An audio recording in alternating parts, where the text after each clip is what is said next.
Primeira questão. Existem diferentes formas de compreender o termo competência na educação. Muito em voga desde a década de 1990, o conceito ganhou forças com a aprovação da Lei de Diretrizes e Bases, a LDB, de 1996, que propunha em seu texto que o currículo escolar do ensino médio seja orientado para o desenvolvimento de competências fundamentais ao exercício da cidadania. Basil Bernstein, em seu artigo A Pedagogização do Conhecimento, Estudos sobre Recontextualização, realiza uma análise da lógica social do conceito de competência. Considerando esta análise, é correto afirmar. Opção A. Bernstein critica a maneira pela qual o conceito de competência está sendo compreendido no campo educacional. A visão universal da aquisição de conhecimento e o enfoque dado ao sujeito como o autorregulador pode gerar uma visão deturpada da produção de conhecimento. Essa opção está correta, pessoal.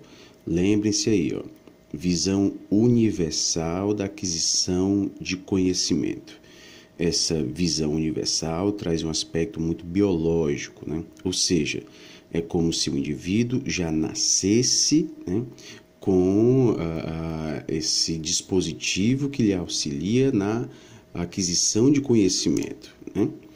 E justamente por focar nesse aspecto biológico, deixa-se de lado o que nós falamos anteriormente, né? Aspectos ligados à cultura, né? Então, não são abordadas relações de poder, relações antagônicas que são comuns na produção de conhecimento, né? Então, ele critica exatamente isso, essa visão universal que as pedagogias invisíveis trazem, né? Os modelos de competência também trazem. Então, quando a educação se utiliza do conceito de competência indo para este lado, né, da universalização do aspecto biológico, né, corre-se sim esse risco, né, de proporcionar essa visão deturpada da produção de conhecimento. É como se o indivíduo fosse um indivíduo autônomo, né, autorregulador. Ele por si só produz o seu conhecimento. Lembrem-se do que a gente falou anteriormente, das pedagogias invisíveis, né? A falta de rigidez nos critérios de correção, nos critérios de avaliação, né? Na própria estrutura física do espaço pedagógico, ela é muito flexível, né? Ela é flexível e isso faz com que os indivíduos, né, eles sejam mais livres, né? Ou seja, há uma liberdade maior dos indivíduos, né, dos aprendizes, nas pedagogias invisíveis. A gente viu que na pedagogia visível, né, essa liberdade ela é bem menor, né? Há um monitoramento maior, há uma proximidade maior do educador com os educandos, né? Na pedagogia invisível, não. Eles são mais... É como se eles fossem mais soltos, né? São mais soltos porque eles seriam independentes, seriam autorreguladores na produção de conhecimento. Mas isso é uma visão deturpada da produção de conhecimento, né? É como se tirasse a importância desse mediador do conhecimento, que é da produção de conhecimento, que é o professor, ok? E, claro, quando a gente deixa de lado o professor, né, tira a importância deste profissional, uma vez que a produção de conhecimento passa a ser vista como uma autoprodução, né? O indivíduo, ele, por ser autônomo, a figura do professor não é tão importante assim, né? Daí a gente vê essas propostas que já foram aprovadas, né? Do notório saber, né? Não é necessário, isso no campo da educação profissional, não é necessário o profissional ter licenciatura para lecionar na educação profissional. Ele comprovando ter o notório saber, ele já pode lecionar na educação profissional, né? E isso já está prescrito, né? Ou seja, está prescrito na legislação, né? Isso pode sim acontecer. Ok? É justamente por dar pouca importância a esse profissional formado na área, esse profissional licenciado, ok? Então, exatamente isso. Bernstein faz essa crítica ao conceito de competência quando considera a aquisição do conhecimento, focando aí nesse sujeito como sendo um autorregulador, ok? Ele não concorda com isso, tá bom? Então, essa opção A está verdadeira. Opção B, as mudanças ocorridas em cenário mundial levaram à homogeneização do conceito de competência. Na verdade, o que Bernstein nos traz, né, é que competência, né, o termo competência, ele é um termo polissêmico, né? Então há diversas interpretações possíveis do que seja competência. Então não há uma homogeneização do conceito de competência. Em outras palavras, não há apenas uma ideia, né, do que seja competência. Então, dependendo do campo, se trata do campo educacional, do campo econômico, enfim, a gente vai ter ideias diferentes do que seja competência. Então, não há essa homogeneização, tá, ok? Essa padronização do conceito de competência. Competência é um termo polissêmico, né? Tem vários significados possíveis, claro, dependendo do contexto, tá bom? Opção C, o processo de recontextualização surge como ponto importante para o campo educacional, uma vez que a aproximação de diferentes campos epistemológicos sempre traz contribuições numa proposta de ensino interdisciplinar. Essa opção está falsa, até porque se sempre trouxesse contribuições, né, o próprio artigo produzido por Bernstein perderia o seu sentido, né? Porque se ele faz uma crítica, ele faz a crítica a algo que não está acontecendo da forma como ele entende que deveria acontecer, né? Então, esse processo de recontextualização nem sempre vai trazer contribuições numa proposta de ensino interdisciplinar. Na verdade, alguns processos de recontextualização fazem com que esse ensino seja mais disciplinar, ou seja, uma proposta de ensino mais fragmentado, né, e não interdisciplinar. E lembrando, sempre que a gente se deparar com essas palavrinhas, sempre, nunca, né, são palavrinhas que geralmente levam a opção, né, a ser marcada como falsa, ok? Atenção, geralmente, ok? Porque é muito difícil, como nós já falamos em outras aulas, né, em se tratando do campo educacional, trazer essas expressões taxativas, né? Porque no campo educacional são comuns as exceções, né? São comuns ocorrerem situações que não eram previstas. Então, essas expressões taxativas no campo educacional, a gente deve ter muita atenção com elas, né? Elas servem de estratégias quando a gente não sabe qual a opção correta. Então, quando você vai chutar, você vai logo descartando, né, as opções que trazem essas expressões, como sempre, nunca, né, toda vez. Então, é uma estratégia que a gente utiliza quando a gente pretende chutar a opção, né? Quando a gente não faz a mínima ideia de qual opção é a correta, a gente verifica os itens que contêm essas palavrinhas para já descartando, né? Consequentemente, aumentando a nossa possibilidade de acerto.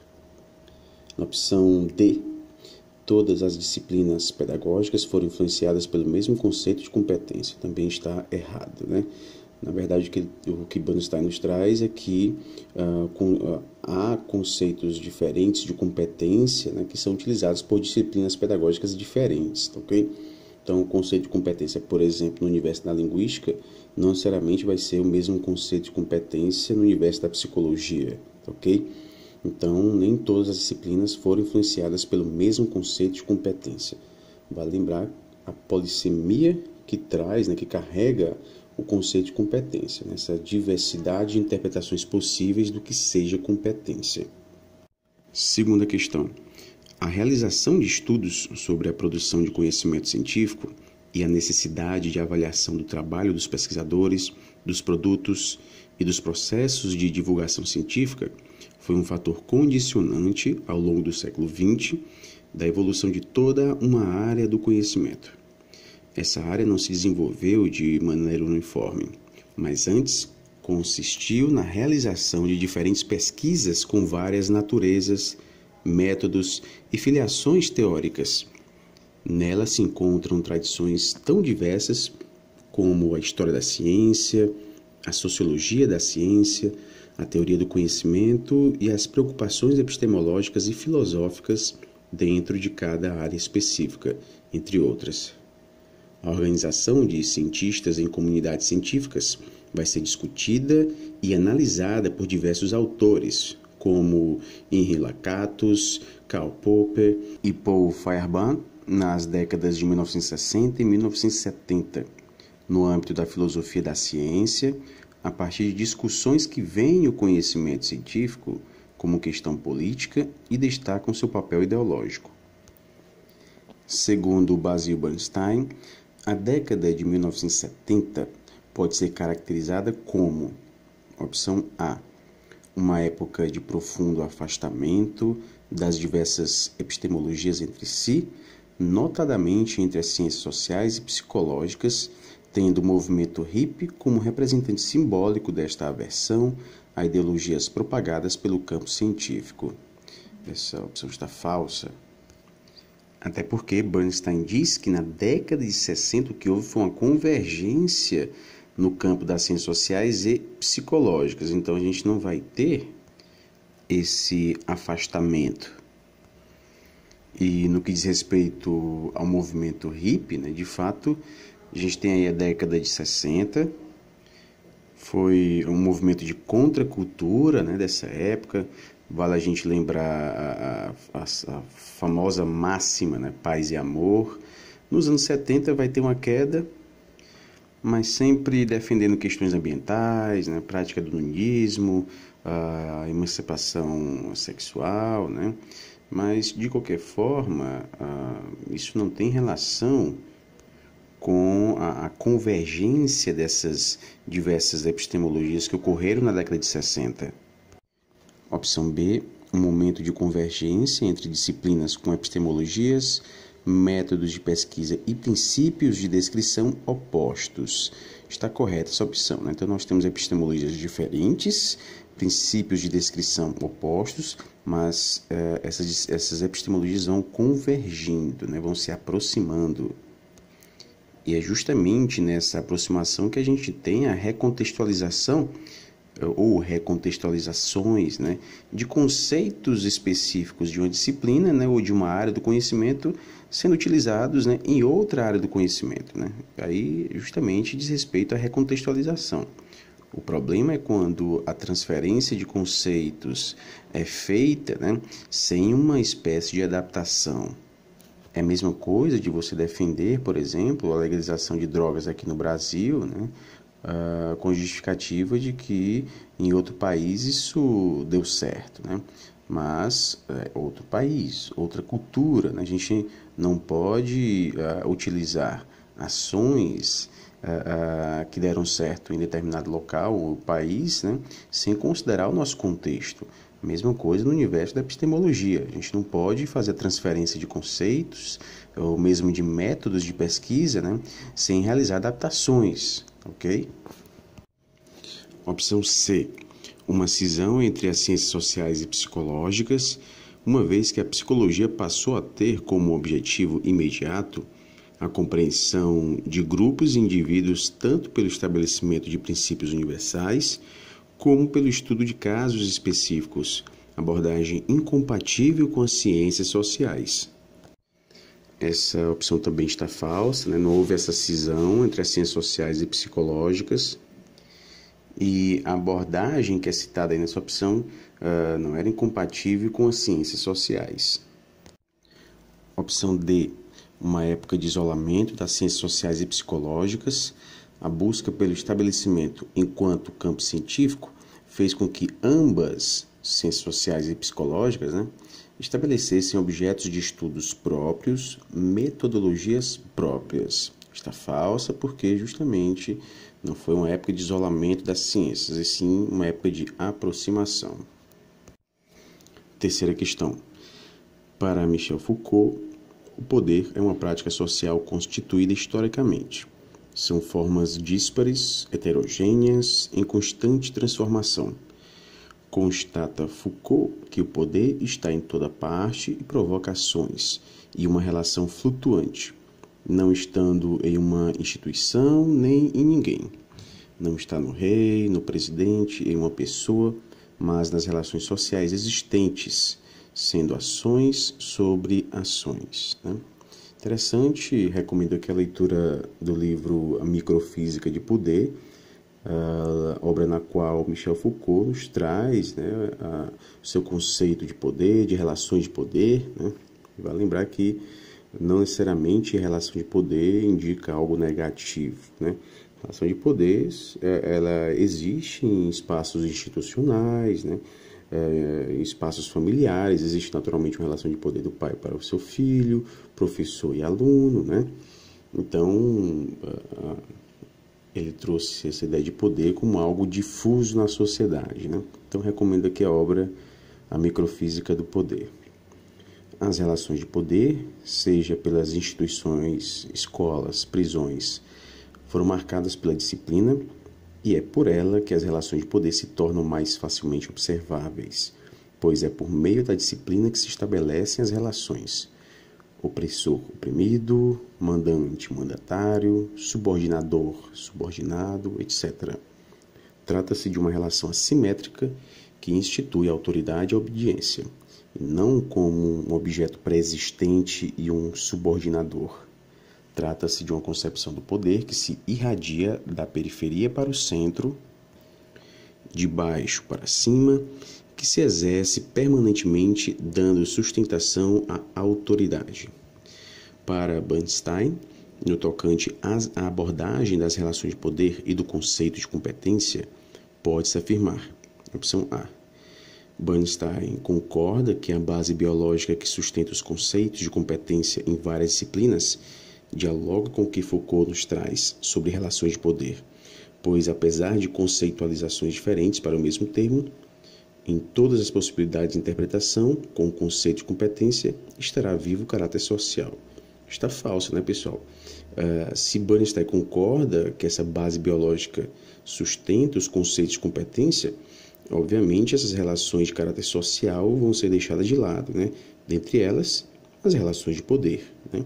Então, Bernstein, o que ele faz é justamente mostrar, né, os perigos que podem ser gerados, né, por justamente considerar a base biológica como um sustentáculo desses conceitos de competência, ok? Então, quando se foca muito no aspecto biológico, esquece da questão cultural, ok? Tanto é que, por exemplo, o universo da linguagem, né, da linguística, ela é estudada pelas ciências humanas.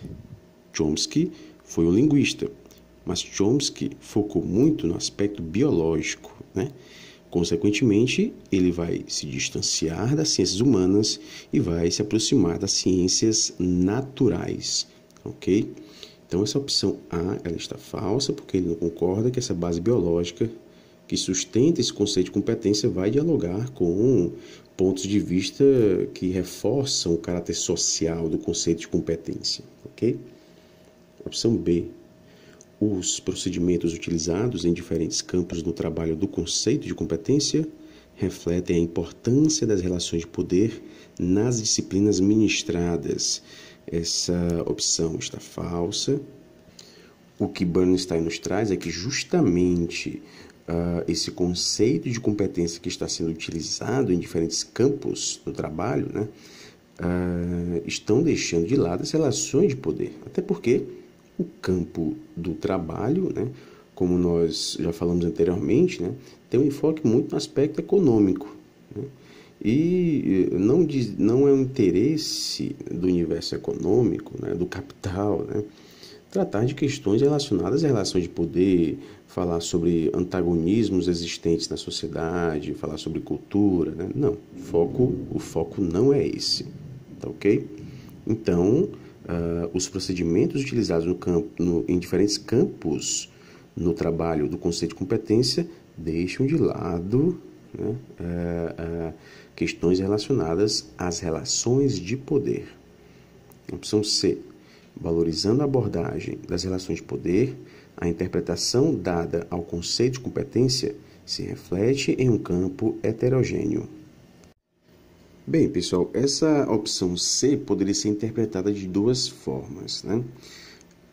Poderia ser interpretada no sentido de esse conceito de competência, né, não valoriza a abordagem das relações de poder, né? Isso é o que Bernstein nos traz. Mas a opção está dizendo o seguinte: se valorizar a abordagem das relações de poder, né, ou seja, está utilizando um gerúndio, né, valorizando a abordagem das relações de poder, a interpretação dada ao conceito de competência se reflete em um campo heterogêneo, né? E está correto, né? Se o conceito de competência valorizar a abordagem das relações de poder, vai se refletir em um campo heterogêneo. Okay? A gente pode entender assim. E pode entender também que Bernstein está dizendo que, atualmente, o conceito de competência está valorizando a abordagem das relações de poder. E a gente sabe que não está, né? No entanto, essa opção C, ela pode ser interpretada de duas formas. Pode ser interpretada no sentido de estar dizendo, né, que Bernstein fala que, atualmente, o conceito de competência está valorizando a abordagem das relações de poder, né? Então, essa opção seria falsa, porque não está valorizando, mas essa opção poderia ser vista como verdadeira. Por quê? Porque ele não está dizendo como está atualmente. Ele está dizendo o que poderia acontecer se houvesse, ou se houver, né, essa abordagem das relações de poder. Ok? Então, esse gerúndio aí, valorizando, pode vir aí numa perspectiva de futuro, né? Valorizando a abordagem das relações de poder, a interpretação dada ao conceito de competência se reflete em um campo heterogêneo. Está correto, né? E a gente poderia interpretar essa opção também como falsa se a gente estivesse considerando que ele está dizendo que o conceito de competência está valorizando a abordagem das relações de poder. E não é isso que está acontecendo, ok? Então, pessoal, em outras palavras, essa opção C, ela é possível de ser marcada como verdadeira, tá bom? Opção D, mesmo não sendo especificamente vinculado ao conceito de competência, Bernstein demonstra que essa base traz consigo um possível antagonismo para a comunicação, especificado por meio de procedimentos explícitos e formais e sua base institucional. Essa opção está correta, né? Exatamente isso que ele nos traz, né? Então, pessoal, a gente teria aqui duas possibilidades de marcação de opções verdadeiras, né? Então, essa questão acaba sendo anulada, ok? No simulado que está disponível para vocês online, né, vai ser feita uma pequena modificação para tornar esse simulado válido, essa questão válida, ok? Não vou falar aqui, então vocês fazem aí na versão online, não vou dizer aqui qual é a mudança que vai ser feita, tá bom? De qualquer forma, essa terceira questão, ela acaba sendo anulada porque traz a possibilidade de duas opções verdadeiras. Quarta questão. Para Bernstein, o conceito de código pode ser entendido como um princípio regulador, tacitamente adquirido, que seleciona e integra significados relevantes, significados, a forma da sua realização, né, realizações e os contextos evocadores. A partir desse entendimento, o conceito de código pressupõe uma relação que extrapola o campo linguístico. Assim, é possível inferir que se trata de um regulador da relação entre contextos e um regulador da relação dentro dos contextos. Com efeito, no processo de aquisição desses códigos, os sujeitos são diferencialmente posicionados, o que implica diferentes orientações para os diferentes grupos de classe, no que diz respeito à sua aquisição formal na escola. Nesse sentido, é possível afirmar que o conceito de código pressupõe um importante determinante sociológico que traz significativas implicações, inclusive no campo escolar. Para ele, a divisão social básica de trabalho escolar é constituída pelo conjunto de categorias de transmissores, os professores, e de aquisisidores, os alunos. E as relações sociais referem-se às práticas entre essas categorias. No que diz respeito à análise da lógica social, é incorreto afirmar. E assim, pessoal, nós podemos ver aqui que o conceito de código que Bernstein nos traz, né, está ligado a esse universo linguístico, mas não se limita a ele, ok? Então, quando Bernstein fala de códigos, né, aqui ele se refere aos usos linguísticos, né, principalmente na modalidade oral, em diferentes níveis de formalidade. E é daí que ele vai trazer as noções de código restrito e código elaborado. Por exemplo, durante muito tempo, o fracasso escolar das crianças das camadas mais baixas, né, foi alvo de vários estudos e pesquisas que chegavam a uma mesma conclusão, né, de que a linguagem falada por esses estudantes que vinham das classes mais baixas, da classe trabalhadora, né, não era a mesma linguagem utilizada pela escola. Então foi a partir daí que Bernstein teve como um de seus objetivos compreender a relação, né, entre a classe social, a linguagem, rendimento escolar, né, tudo isso, né, como isso se relaciona partindo dos dados que ele vai coletando, né, segundo os quais os estudantes da classe média obtinham, diferentemente da classe trabalhadora, né, resultados positivos na vida acadêmica.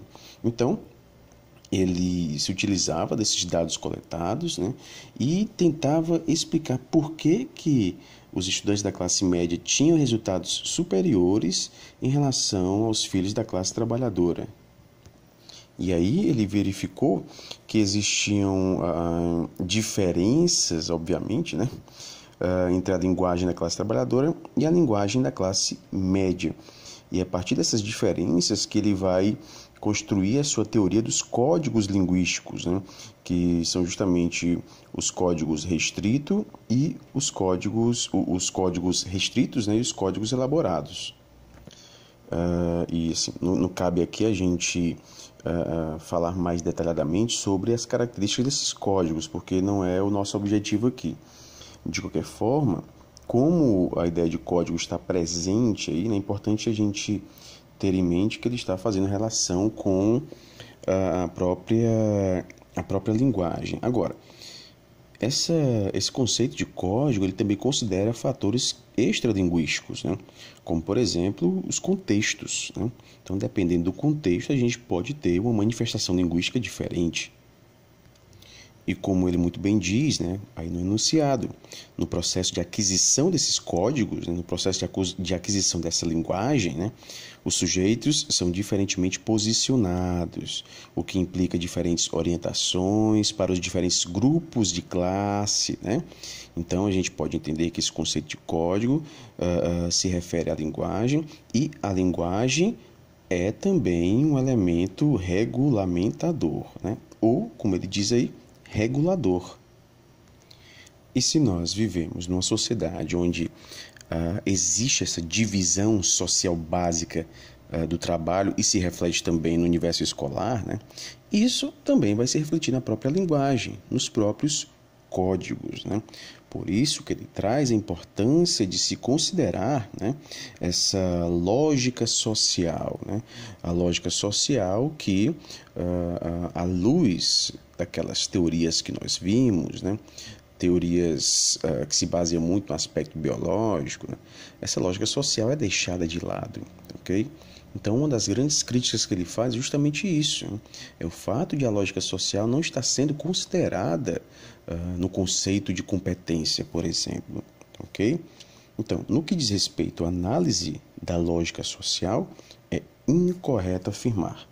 Opção A.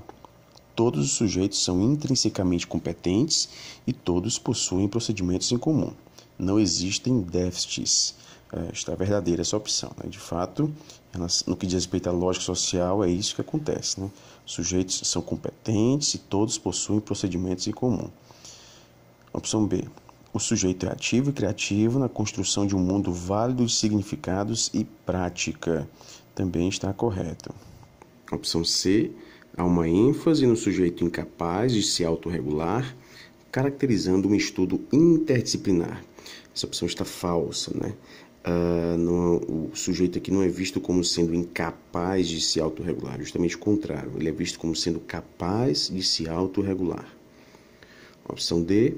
Os socializadores oficiais são suspeitos, pois a aquisição desses procedimentos constitui um ato tácito, visível, não sujeito à regulação pública. Essa opção está verdadeira, né? Então vejam só, nessa perspectiva da competência, né, como nós vimos anteriormente na pedagogia invisível, né, há um foco muito grande na autonomia do sujeito, né? Aí vem o famoso aprender a aprender, né? Enfim. E quando há um foco no sujeito como sendo um sujeito que aprende por si só, né? Que aprende sozinho, os socializadores oficiais, eles acabam sendo vistos como suspeitos. E quem seriam esses socializadores, né? São aquelas pessoas que têm como função, né, instruir, educar, né? Em outras palavras, a gente pode até fazer uma referência aos próprios professores, né? Então, como o conhecimento aqui, a aquisição do conhecimento é visto como algo tácito, invisível, né? Daí a pedagogia invisível, né? Não sujeita a uma regulação pública. Em outras palavras, é como se a aquisição de conhecimento ela ocorresse de uma forma mágica, né? De uma forma que não pudesse ser explicada, né? Consequentemente, isso tira a importância daquele indivíduo que é o responsável por socializar conhecimentos, que seria o professor, né? Então, por isso que nessa perspectiva da competência, os socializadores oficiais são suspeitos, ok? A instrução, a aquisição de conhecimento é vista como algo tácito, algo que ocorre de maneira silenciosa, invisível, né? Diferentemente das pedagogias visíveis, que a gente tem um controle maior, né? Uma aproximação maior do profissional com o educando, se refletindo também numa rigidez maior, tá ok? Então essa opção está verdadeira. Quinta questão. No Brasil, o discurso em favor de uma educação voltada para garantir o direito de aprendizagem aos filhos da classe trabalhadora é antigo. Tal discurso precedeu a proclamação da República. Desde então, diagnósticos, denúncias e propostas de educação voltada para a camada popular nutrem o discurso político brasileiro. Contudo, a precariedade do ensino até os dias de hoje demonstra que a referida defesa não tem eco no sistema de ensino nacional. Em um contexto caótico que mostra a dificuldade de muitos alunos de se apropriarem dos diferentes conteúdos disciplinares, Bernstein defende que, opção A utilização do conceito de competência pode gerar uma falsa impressão de liberdade de criação e autorregulação dos jovens. Está verdadeira essa opção, né? Justamente o que a proposta das pedagogias invisíveis traz, né? Essa proposta traz essa autonomia do indivíduo, né? Do sujeito que está adquirindo conhecimento, e isso é uma falsa impressão de liberdade de criação, né? Você, aprendiz, é livre na sua criação, né? Mas, na verdade, essa liberdade, né? Ela ocorre dentro de possibilidades que são impostas, né? Então, será que de fato seria uma liberdade, né? Olha, você é livre para escolher, mas as opções são apenas essas, né? Então, cria-se aí uma falsa impressão de liberdade de criação, ok? Isso a gente pode ver, por exemplo, essa falsa ideia de liberdade na própria proposta da reforma do ensino médio, né? O jovem, ao chegar no ensino médio, ele poderia optar, né, pelas disciplinas que para ele seriam as mais adequadas para a carreira que ele pretende seguir, né? Como se ele tivesse a maturidade para decidir a carreira, né? Muitas vezes os jovens mudam de opinião quando já estão na faculdade. Quantas vezes a gente já se deparou com colegas, né, que durante o curso de graduação resolveram ir para outros cursos, né? Abandonam e vão para outros cursos, porque descobriram que não era aquilo que eles queriam. Imagine os jovens, né? Se eles têm essa maturidade para decidir de fato o que eles querem. E vem o discurso dessa liberdade, né, de opção, eles podem escolher, né? Mas eles escolhem dentre as disciplinas que estão sendo ofertadas, né? Então, se apenas 4 disciplinas foram ofertadas, eles vão ter poucas opções de escolher, né? Então, há uma falsa impressão de liberdade. Então, pessoal, essa opção está verdadeira, né? Opção B. O conceito de competência utilizado no campo educacional representa a superação do idealismo. E está falso porque não representa a superação do idealismo. O idealismo traz essa visão acrítica, né? Uma visão de manutenção do status quo, né? De manutenção da realidade como ela é. E continua, uma vez que ressalta a importância de se olhar para o microcontexto. Essa opção está falsa, né? Lembrem-se aí, pessoal, da busca pelos universais, né? Que é característico da competência. Busca-se os universais, né? Consequentemente, o microcontexto, ou seja, a realidade específica do aprendiz, né? O contexto no qual ele vive. As especificidades, as características que são específicas desse contexto, isso é deixado de lado. Busca-se, então, um modelo educacional que possa ser utilizado em qualquer contexto. É a famosa educação das massas, né? Opção C, o idealismo da competência, ao separar o sujeito daquilo que ele se torna por meio da experiência, aproxima-se da abordagem histórico-materialista, né? Também está falsa essa opção. De fato, esse idealismo da competência separa o sujeito daquilo que ele se torna por meio da experiência. Porque para o idealismo da competência, o que importa é o que o indivíduo é. Não importa esse processo de tornar-se, tá, ok? Esse tornar-se, esse modificar-se, diz respeito a uma abordagem histórico-materialista, tá, ok? Essa mudança, essa perspectiva de mudança. E o idealismo da competência não traz isso. O idealismo da competência traz o que o indivíduo é. Então, vai focar nas habilidades que ele traz, ok? Que ele traz consigo. Opção D. O conceito de competência, por dar ênfase aos aspectos inerentes ao próprio ser, distancia-se do ponto de vista idealista. O começo está correto, né? Ele dá ênfase aos aspectos inerentes ao próprio ser, mas ele não se distancia do ponto de vista idealista. Na verdade, ele se aproxima do ponto de vista idealista. Portanto, essa opção está falsa. Sexta questão.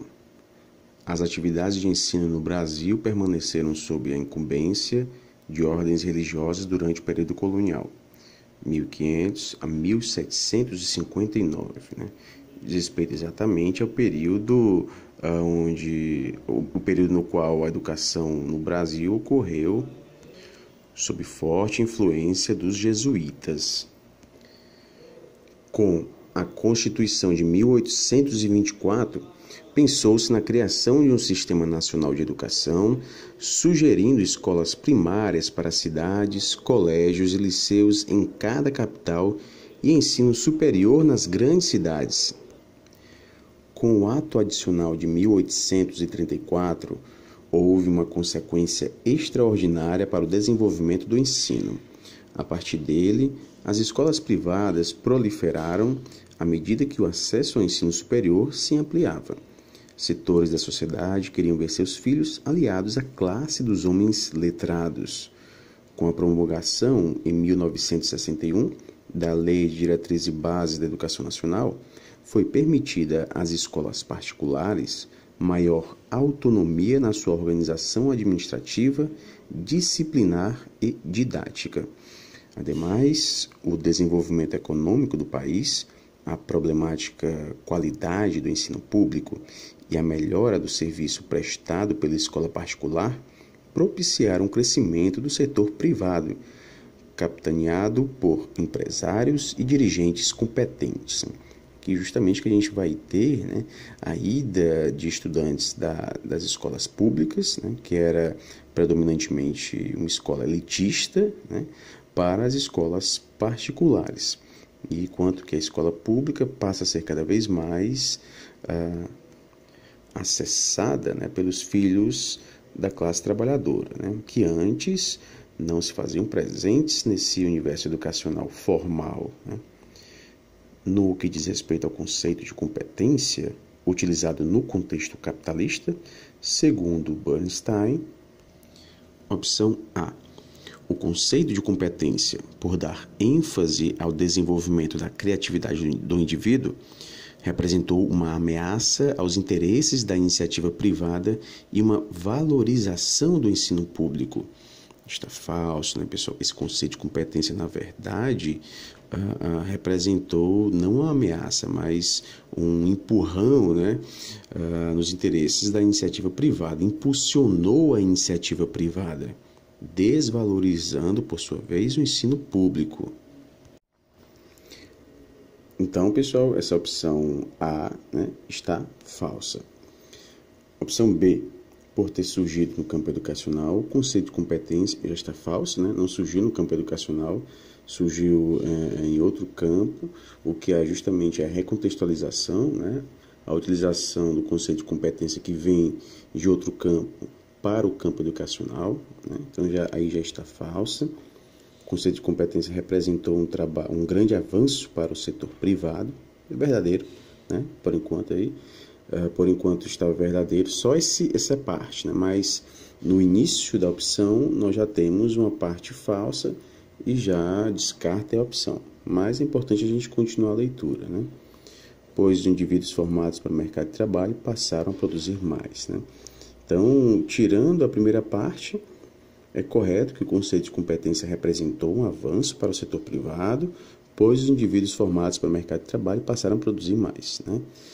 Mas o conceito de competência não surgiu no campo educacional, ok? Portanto, essa opção está falsa. Opção C.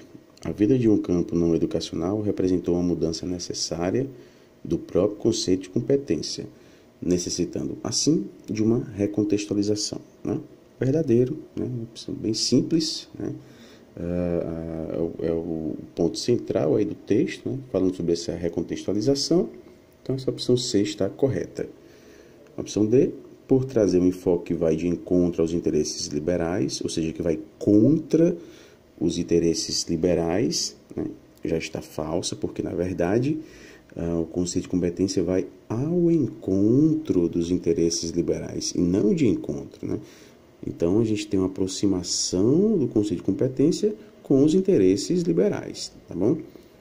Então, já está falsa aí. O conceito de competência foi substituído pelo de desempenho, né? Está falso, ok? O conceito de competência, ele predomina. Sétima questão.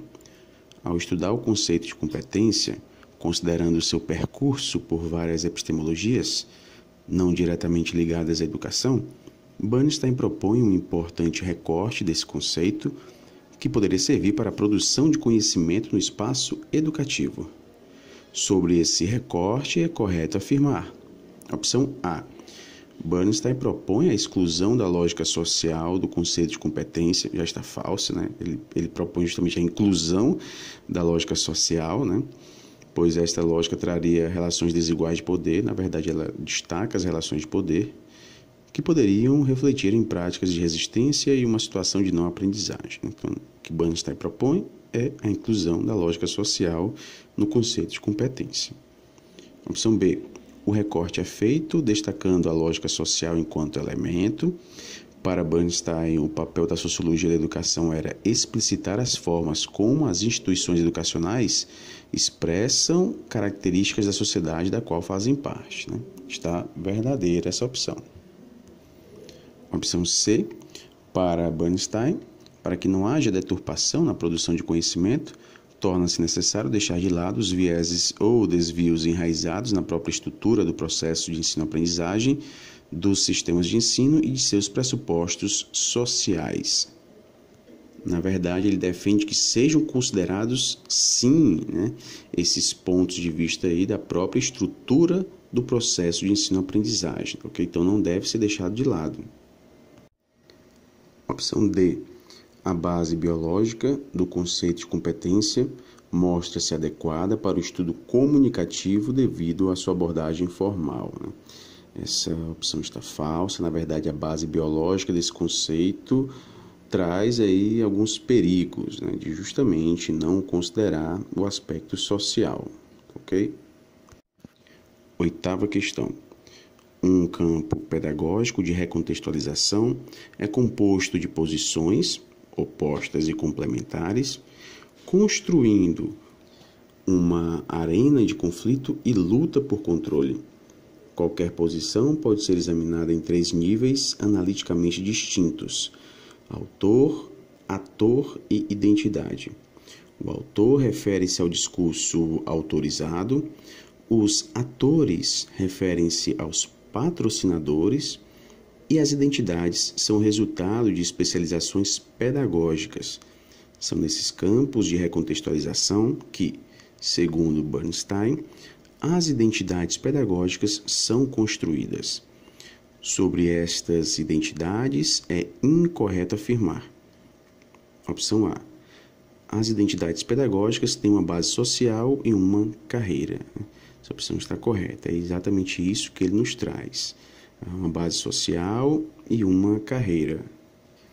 Essa carreira diz respeito mais ao aspecto localizado do próprio indivíduo.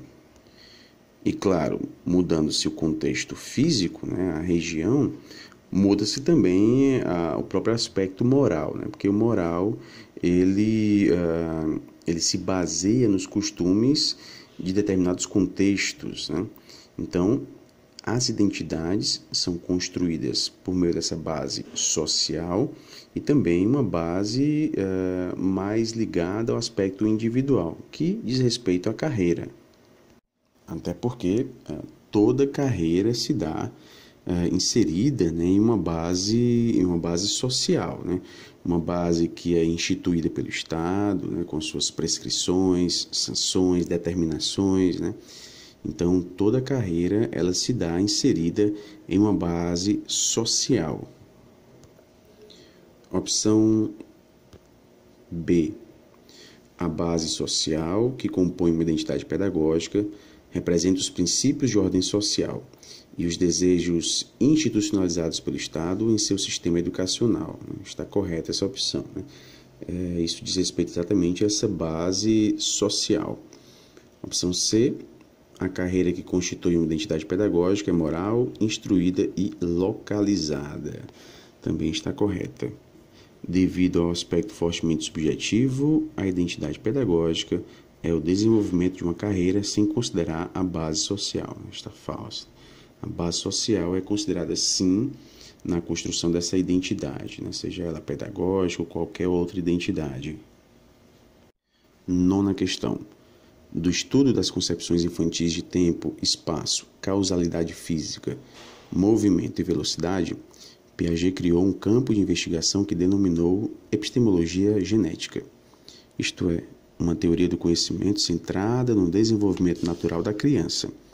Segundo ele, o pensamento infantil passa por 4 estágios, desde o nascimento até o início da adolescência, quando a capacidade plena de raciocínio é atingida.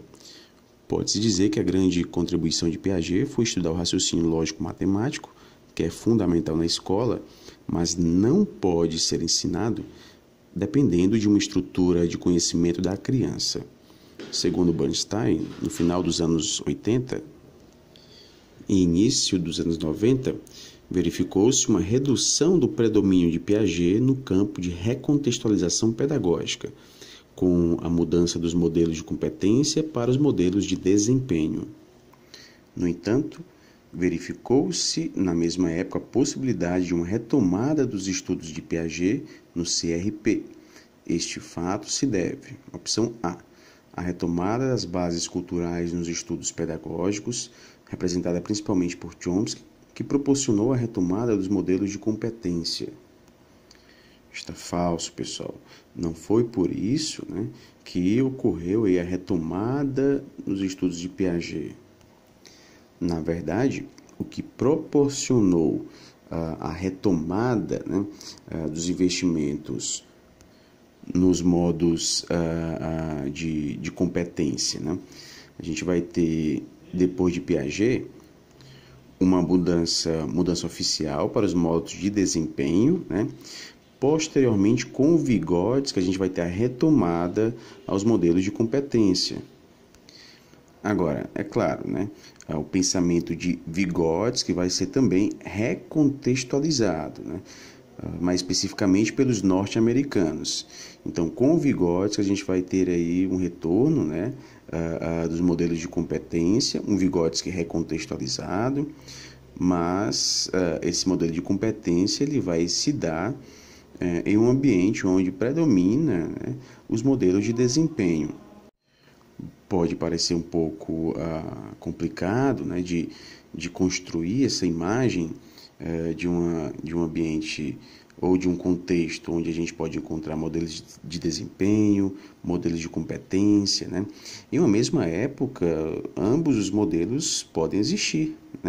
Então, nós podemos ter sistemas educacionais onde predominam as pedagogias invisíveis, consequentemente os modelos de competência. Em outros sistemas podem prevalecer as pedagogias visíveis, ou seja, os modelos de desempenho. Então isso varia, pode variar dentro de uma mesma região. No próprio ensino público a gente pode ter modelos diferentes também, O importante para nós aqui é saber as características de cada modelo, saber que esses modelos se relacionam a pedagogias diferentes e que eles podem existir em uma mesma época. Pois bem, opção B, a abordagem vygotskiana, conhecida como abordagem histórico-cultural do desenvolvimento humano. Esta vincula o desenvolvimento humano ao contexto cultural no qual o indivíduo se insere e a influência que o ambiente exerce sobre a formação psicológica do homem. Essa opção está correta, exatamente isso. A retomada dos estudos de Piaget foi proporcionada também por conta da guinada que Vygotsky trouxe. Ok? Opção C, a descoberta dos estudos de Vygotsky que possibilitou a introdução de uma base individual inata na produção da linguagem. Está falsa. Vygotsky se aproximava muito de Bakhtin, tinha essa perspectiva marxista também, e quando a gente considera a perspectiva marxista, é deixado de lado esse aspecto inato, individual. A produção da linguagem ela é vista como ato social. E opção D, a política neoliberal de separação do indivíduo com o próprio processo de produção de conhecimento, destacando assim a autonomia do professor numa postura claramente vygotskiana. Está falsa. Na verdade, o professor aqui em Vygotsky é visto como mediador, não como ser autônomo. Ok? 10ª questão. Para Basil Bernstein, a recontextualização do conceito de competência criou uma prática pedagógica específica. Nesse sentido, é incorreto afirmar. Opção A. Esta recontextualização proporcionou um discurso pedagógico que emerge na forma de projetos, temas, diversidade de experiências. Está correta esta opção. nós vimos que a competência, né, o modelo de competência tem como característica essa flexibilidade. E isto se reflete em diversidade de experiências, de temas, de projetos, né? A gente pode dizer também que os modelos de competência, eles são mais dispendiosos, né? Há um gasto maior na adoção de modelos de competência, porque isso exige um espaço maior, né, para a liberdade dos aprendizes, no caso, né? E, consequentemente, investimentos em infraestrutura. Opção B, nesta prática, existem poucos espaços pedagógicos especialmente definidos, embora os locais facilitadores possam ser claramente determinados. Está verdadeiro, né? Justamente com o conceito de competência, as pedagogias invisíveis, os espaços pedagógicos não são muito definidos, né? São poucos os espaços definidos. Ou seja, aqui é a perspectiva de uma maior variedade de espaços pedagógicos, ok? Opção C, no modelo de competência, o tempo futuro é enfatizado, não havendo enfoque no tempo presente. É justamente o contrário. No modelo de competência, o tempo enfatizado é o tempo presente e há pouco enfoque no futuro. O tempo futuro é enfatizado no modelo de desempenho e não de competência. Opção D. Nesta prática, a ênfase é dada naquilo que está presente no produto do adquirente. Está correta essa opção. Ou seja, a ênfase é dada naquilo que é visto, né, que está presente. Já no modelo de desempenho, a ênfase é dada também naquilo que não está presente, naquilo que faltou, né? Vale lembrar a maior rigidez nos critérios de correção, por exemplo, né? Justamente essa rigidez destaca aquilo que está faltando, ok? Então, essa opção D está verdadeira. Portanto, a única opção falsa da 10ª questão é a opção C de casa, tá ok? Então, nós finalizamos aqui a correção de mais um simulado. Nós ainda vamos fazer a correção do simulado de nível difícil deste texto, né? Um texto que causou muitas dúvidas, né, sobre os conceitos de desempenho, competência, né? Vamos abordar também mais especificamente outro conceito que aqui ali está causando algumas dúvidas, como o campo de recontextualização pedagógica no CRP, o campo oficial de recontextualização, que nós já falamos em outras aulas. Então, fica aqui a sugestão de vocês reverem, né, as aulas sobre este texto de Basil Bernstein, ok? Então, a gente fica por aqui. Bons estudos a todos e até a próxima.